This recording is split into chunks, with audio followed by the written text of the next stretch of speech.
আসসালামু আলাইকুম প্রিয় শিক্ষার্থীরা, অনার্স প্রথম বর্ষ ফিজিক্স ডিপার্টমেন্ট আপনাদের বলবিদ্যা সাবজেক্টের পঞ্চম অধ্যায় থেকে আরেকটি ক্লাস দিব। এটা হলো একটা ম্যাথ ক্লাস। এর আগে আমি আপনাদের আরও তিনটি অথবা চারটি ক্লাস দিয়েছি। এটা হয়তো বা 5 নম্বর ক্লাস। এই 4-5টা ম্যাথ আপনারা যদি করেন তাহলে আপনারা ঠিক আছে 4-5 মার্ক কমন পাবেন আশা করি।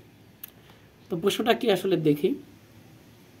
আর একটা কথা আপনাদের সবসময় বলি যে আপনারা নিয়মকানুন শিখবেন। একটা ম্যাথ করাই সেই ম্যাথের ধারণাটা নেবেন, এটার সমাধান করার প্রসেসটা মনে রাখবেন, তাহলে আপনাদের পরীক্ষার হলে মান চেঞ্জ করে আসলে আপনারা দিতে পারবেন।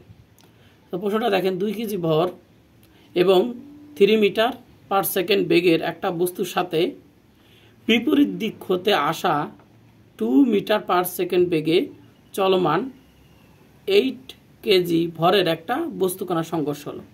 তাহলে 2 কেজি ভরের বস্তু আর 8 কেজি ভরের বস্তু, এটা আস্তে আস্তে 3 মিটার পার সেকেন্ড বেগ দিয়ে, আর 8 কেজি ভরের বস্তুটা আস্তে আস্তে 2 মিটার পার সেকেন্ড বেগ নিয়ে, এবং দুইজন বিপরীত দিক থেকে আসার কারণে এদের একটা সংঘর্ষ ঘটলো। সংঘর্ষের পরে বস্তু দ্বয় একত্রে কত বেগে চলবে, অর্থাৎ এই বস্তু দ্বয়ের শেষ বেগ, বস্তু দুইটার শেষ বেগ কিন্তু একই হবে, যেহেতু দুইটা একত্রে একই বেগে চলবে সংঘর্ষের পরে। তাহলে সংঘর্ষের পরে যে বেগ এটা জানি আমরা শেষ বেগ, তাহলে দুইটা বস্তুরই শেষ বেগ হবে কি একই বেগ হবে, কারণ তাদের একত্রিত বেগের কথা বলছে, একত্রে কত বেগে চলবে।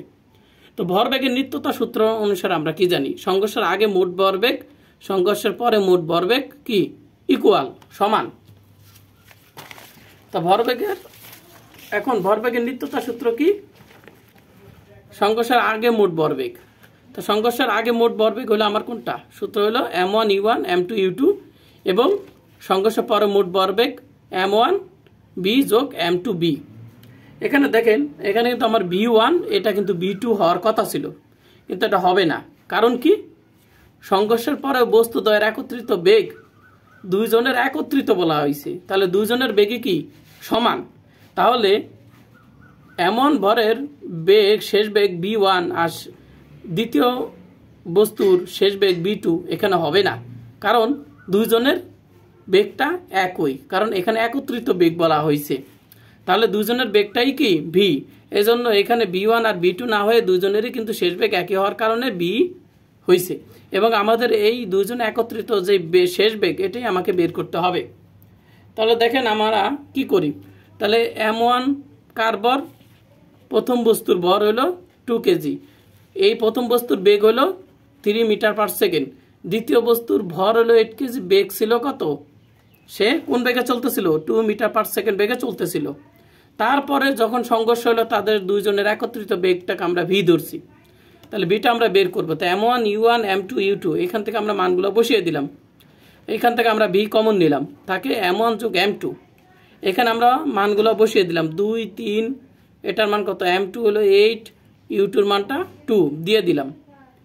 তো আমরা এটা ক্যালকুলেশন করলে কত হয়, 3 দুগুণা 6 8 দুগুণা 16, ভি m1 m2 এর মান কত 2 যোগ 8, তাহলে কত হয় 2 আর 8 হয় কত 10, আর এটা যোগ করলে কত হয় 6 প্লাস 16 হয় 22, তাহলে এটা হয় কত 10, তাহলে 10 দ্বারা এটাকে ভাগ করলে কত আসে, সেটাই হবে আমার ভি এর মান বা বেগের মান। তাহলে এটা ভাগ করলে আসে 2.2 মিটার পার সেকেন্ড। তাহলে এটা হলো আমাদের কি ওই বস্তুদ্বয়ের সংঘর্ষের পরে একত্রিত বেগ। তাহলে বস্তুদ্বয়ের একত্রিত বেগ হবে 2.2 মিটার পার সেকেন্ড। অঙ্কটা সহজ, পরীক্ষায় কিন্তু ঘুরিয়ে আসতে পারে। বারবার বলছি আপনার নিয়ম কানুনগুলো কি ভালোভাবে মনে রাখবেন। সবাই ভালো থাকেন, সুস্থ থাকেন, আল্লাহ হাফেজ।